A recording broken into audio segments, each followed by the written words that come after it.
There are these places on our planet that feel, well, more like they belong in our imagination than on a map. And when you think about it, is there any place more famous or infamous than the Bermuda Triangle? So, what is it? A section of the ocean that literally swallows ships and planes whole? Or is it a myth that's kind of swallowed us? Okay, let's dive into this legendary stretch of the Atlantic and see if we can separate the facts from the fiction. All right, so to really get to the bottom of this, we've got to go back to the beginning. Where did this all start? How did this one patch of ocean become, the boogeyman of the sea? Okay, so first things first, let's get our bearings. We're talking about this loosely defined area in the North Atlantic. It roughly connects Bermuda, Florida, and Puerto Rico. You've probably heard it called the Devil's Triangle. And here's something that's super important to remember right from the get-go. This isn't some empty, forgotten corner of the world. Nope. It's one of the busiest travel routes on the entire planet for both ships and planes. Right, so this whole legend, it didn't just pop up out of nowhere. It's been building for centuries. I mean, you can go all the way back to Christopher Columbus, logging weird compass readings and strange lights, but the myth as we know it today, that didn't really catch fire until the 1950s.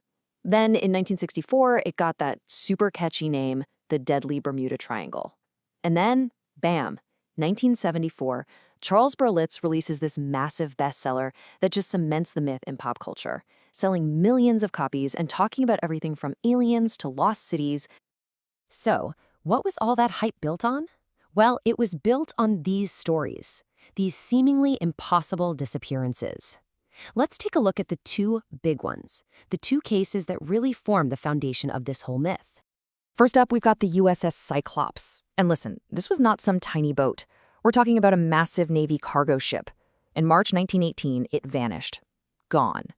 And it wasn't empty. It had over 300 crew on board and was carrying 10,000 tons of manganese ore. The craziest part? It just disappeared. Not a single SOS, no wreckage, nothing. So, what happened? Aliens? A time warp? Well, probably not. Naval experts have a much more down-to-earth explanation. See, the Cyclops had a sister ship, the Orion, and it had this known structural flaw. In fact, it almost broke in half under similar circumstances. So the most likely theory is that the Cyclops, probably overloaded and hitting some rough weather, just buckled. It would have broken apart and sunk so fast there'd be no time for a distress call. Okay, now we get to the big one. The most famous case of all, Flight 19. Picture this, December 5th, 1945. It's a clear day. 5 U.S. Navy bombers take off from Florida for what should have been a totally routine training flight. A couple of hours, in and out. But they never came back. And if that wasn't tragic enough, it gets worse. A search and rescue plane, a Martin Mariner, was sent out to find them, and it vanished too. Just gone. So in one single day, you have a total loss of 27 people, the 14 airmen from Flight 19 and the 13 crew on that rescue plane. So for years, this was the great mystery. But the Navy's own investigation, we're talking a 500-page report here, painted a very different picture. It pointed to a tragic mix of bad luck, mechanical failure, and human error. Here's what they think went down. The flight leader's compasses went haywire.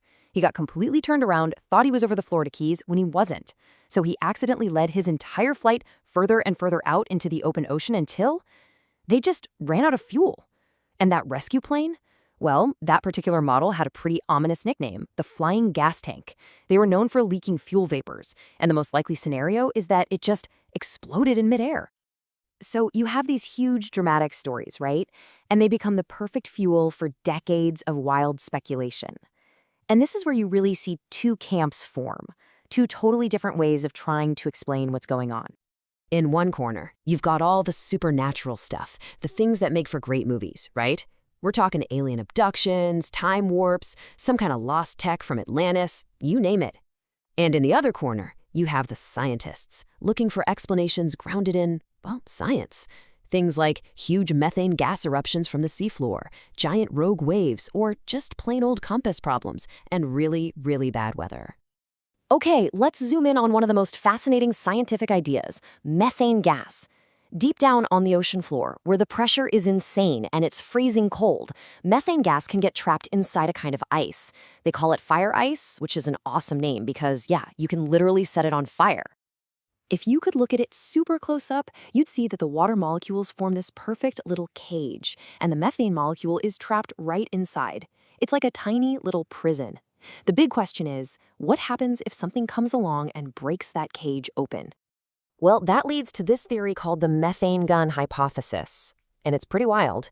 The idea is that an underwater landslide or an earthquake could break apart these huge deposits of fire ice. Suddenly, a massive bubble of methane gas rushes towards the surface. As it does, it turns the water into this frothy, bubbly mess. And for a ship sailing right over that spot, the water's density drops so much that it can't float anymore. It would lose all buoyancy and just sink like a stone in seconds, without any warning. I mean, that's a pretty cool theory, right? But here's the thing. After you look at all the ideas, from the aliens to the geology, what does the hard data actually tell us? What do scientists really think about the Bermuda Triangle? And here's the big reveal. Are you ready? According to scientists, and not just one or two, but major organizations like NOAA, that's the National Oceanic and Atmospheric Administration, and even the huge insurance market Lloyd's of London, there is no mystery. When you actually run the numbers, the number of ships and planes that go missing there is exactly the same on a percentage basis as any other busy part of the ocean in the world. So what is going on then? Well, the real answers are actually a mix of things that are kind of boring, but still really dangerous. First, you've got a ton of traffic. More ships and planes just means more chances for accidents. Second, you have the Gulf Stream, which is like a monster river inside the ocean, and it can whip up some truly nasty sudden storms. The area is also full of islands and shallow spots, making navigation a real pain. Plus, for a long time, it was one of the few places on Earth where a magnetic compass would point to true north instead of magnetic north, which could seriously mess you up if you weren't prepared for it. And of course, there's always the biggest factor of all, human error. Put all that together and you have a recipe for disaster. And here's the final nail in the coffin for the mystery. The U.S. Coast Guard, the people who actually have to go out and rescue folks, they've gone on record saying they don't even recognize the Bermuda Triangle. To them, it's not a special zone of danger, it's just the ocean. Okay, so if there's no mystery, if the scientists and the Coast Guard say it's nothing special, then why on earth are we all still so obsessed with it? How has this story managed to stick around for so long? And I think this really gets to the heart of it. On the one hand, you've got this incredible myth, a swirling vortex of doom. And on the other hand, you have a map. Let's be honest, the story is just way more fun than the reality. Really, it all comes down to human nature. We love a good mystery, right? And once that seed was planted by those early writers, it just grew and grew. It created this kind of confirmation bias.